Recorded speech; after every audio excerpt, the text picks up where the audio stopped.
Hello. I found myself doing doodling.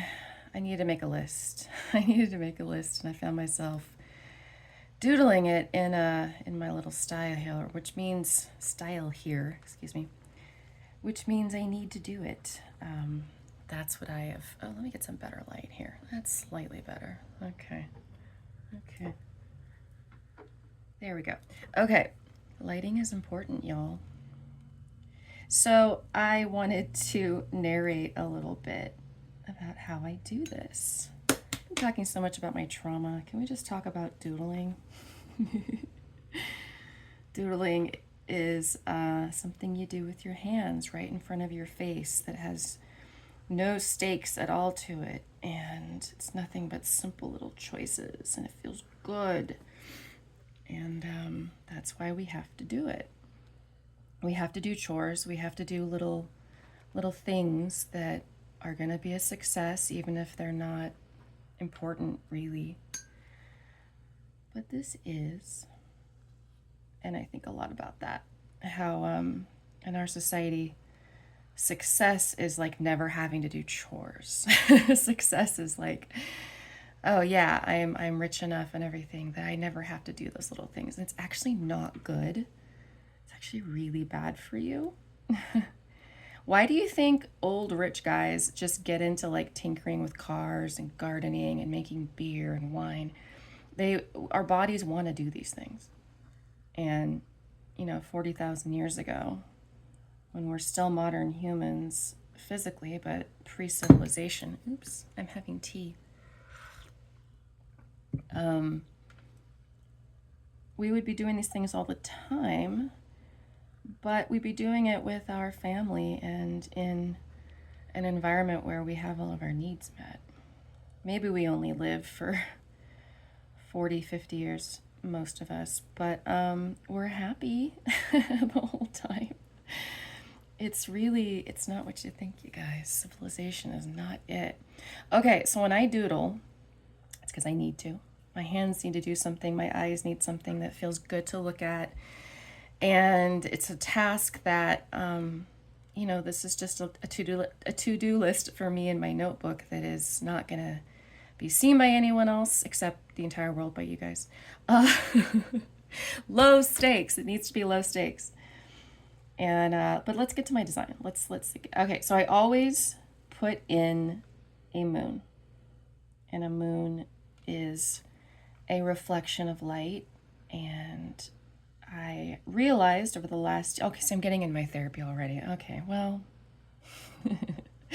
I realized over the last year what I mean by family, because I don't have a traditional family. I never did. And then I made the choice in 2018 to go no contact.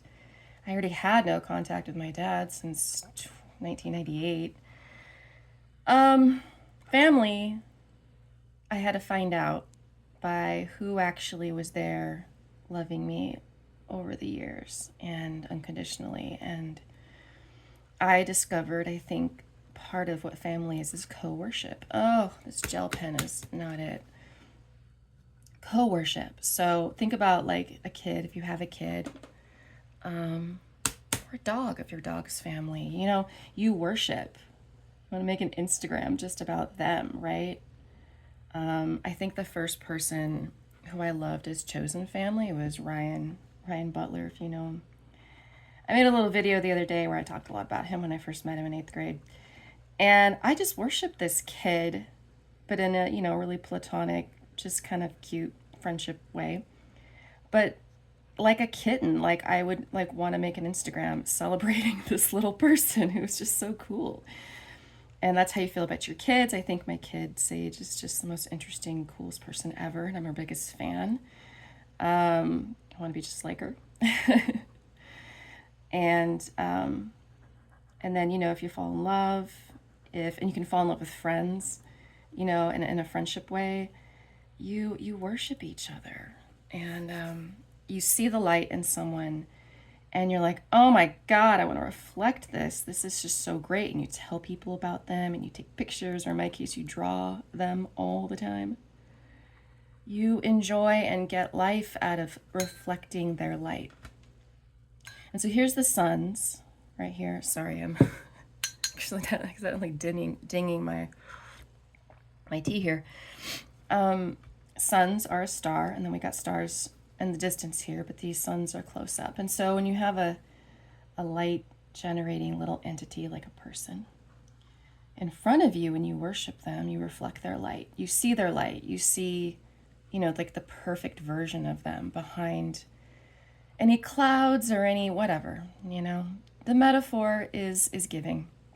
I like the metaphor. It works for me in my little bespoke religion. Cult of one, you're not invited. Something I talk about in my most recent video.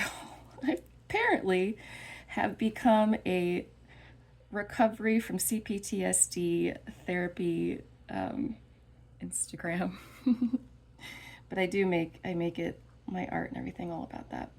So stars here, emitting light, energy, light waves on all wavelengths. You can't see, but you can feel. That's what microwaves are. Radar, all of that. So they're emitting light and they're giving us life, and we worship someone or something when we reflect it back.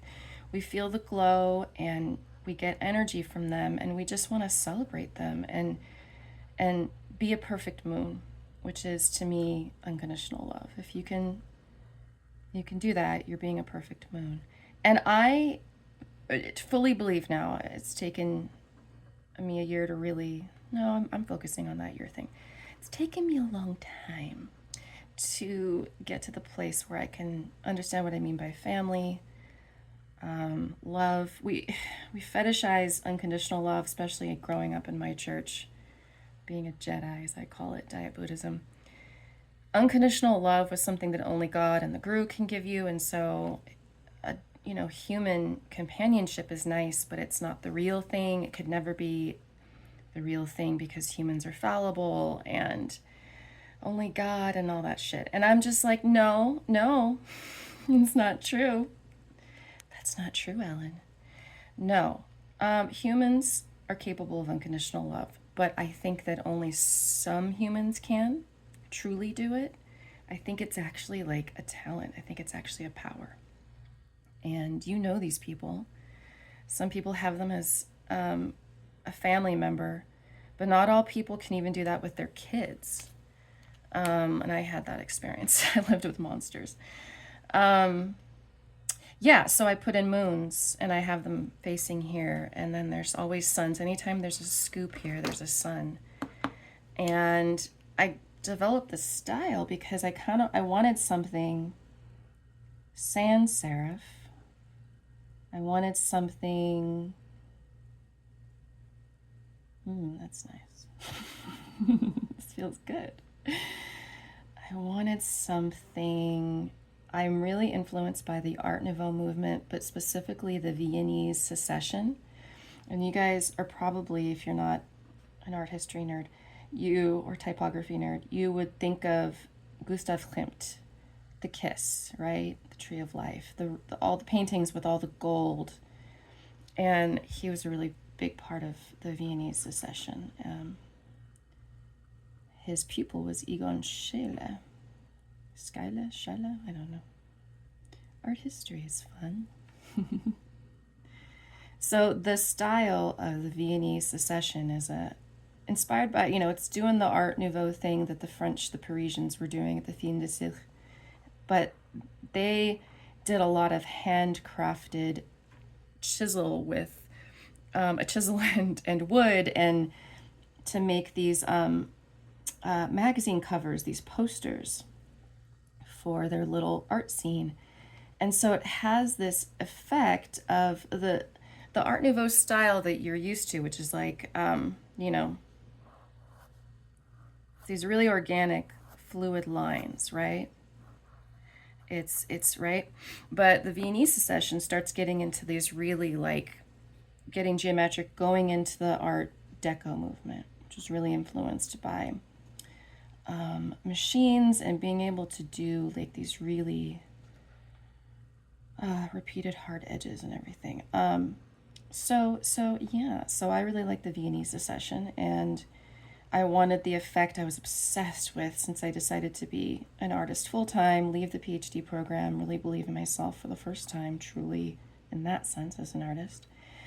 I was obsessed with the artist's mark, the maker's mark. So these little, like on the back, I grew up on Antiques Roadshow. I was only allowed to watch PBS, American Movie Classics, TCM. We were too poor for cable, so we didn't get the Disney Channel. Um, but I loved in Antiques Roadshow, on the back of silver, especially, you have these little maker's marks, and they'd have codes. So a crown plus 92 or so, I don't know, and it was supposed to be for people in the industry to know what's up with that little artifact, and I love the look of that, the stamp, the the rusticness of it, the artisanal quality of it. I think those words have gotten overused to the point that I don't like them, but that's what it is. It's an unnamed artisan who isn't going to get credit like Gustav Klimt, or Alphonse Mucha. You probably know his designs most of the frames, and I've done his work a million times. I've done a lot of Mucha, and I've done a lot of Klimt. So the look is, this could be chiseled out of wood or linoleum or a pumpkin. I was allowed to be a pumpkin artist because the monks taught me, and it was there with the monks as a little child I would carve. So if you ever wonder, I was not allowed to be an artist, but I was allowed to be a pumpkin carver one week out of the year. But you can carve this stuff. I like that look, and that's why the suns, for instance, there's a space between everything, right? That's one of my little mini rules here. There's spaces because this could be chiseled out. Chisels do hard lines much easier than these curvy things, and so the decorations are things that can be done easily, little squares.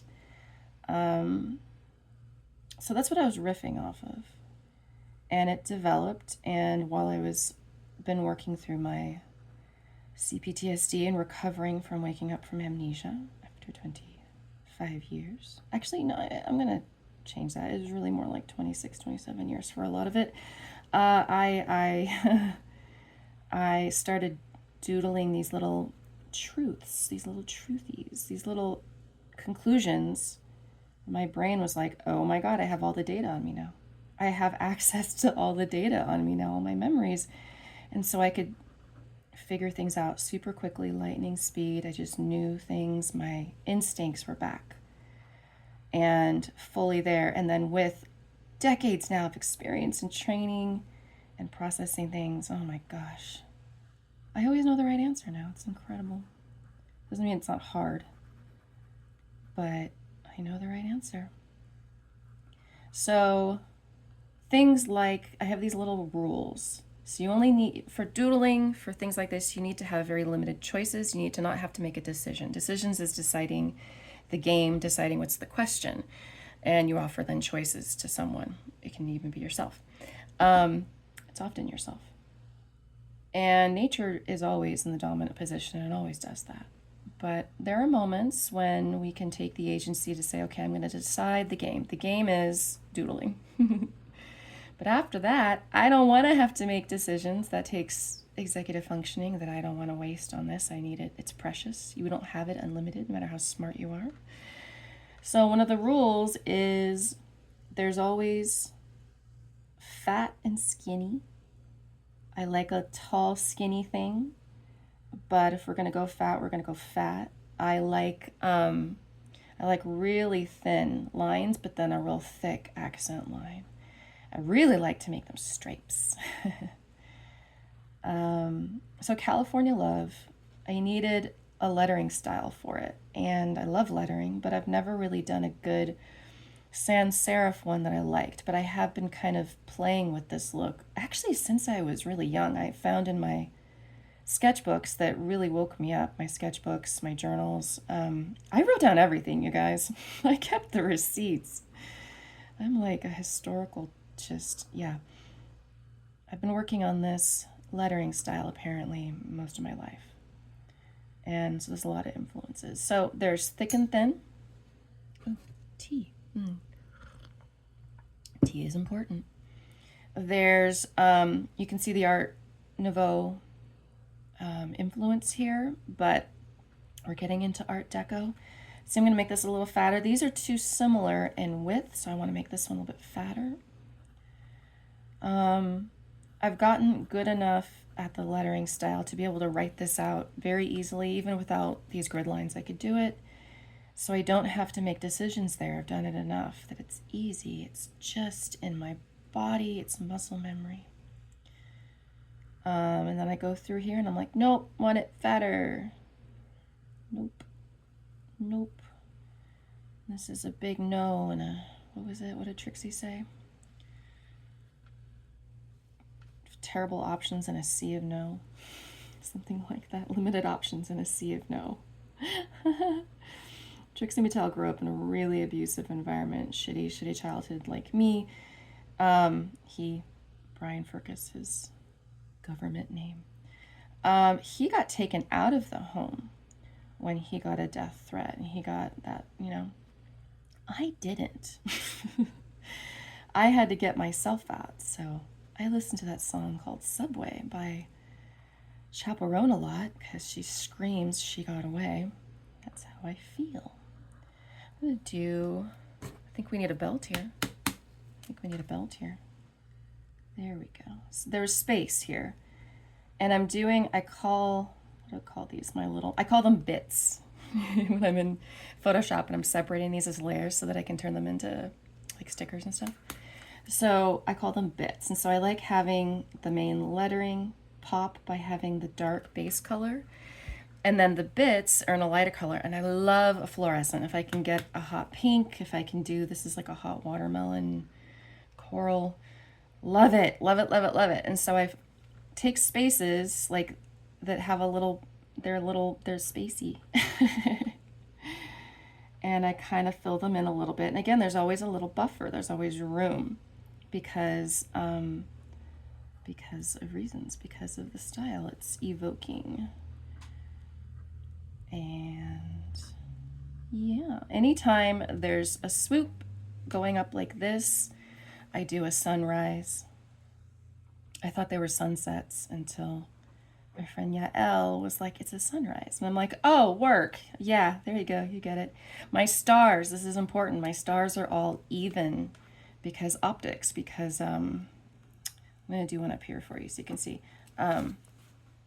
I do 6 pointed stars, which I love. They're my favorite. So many reasons.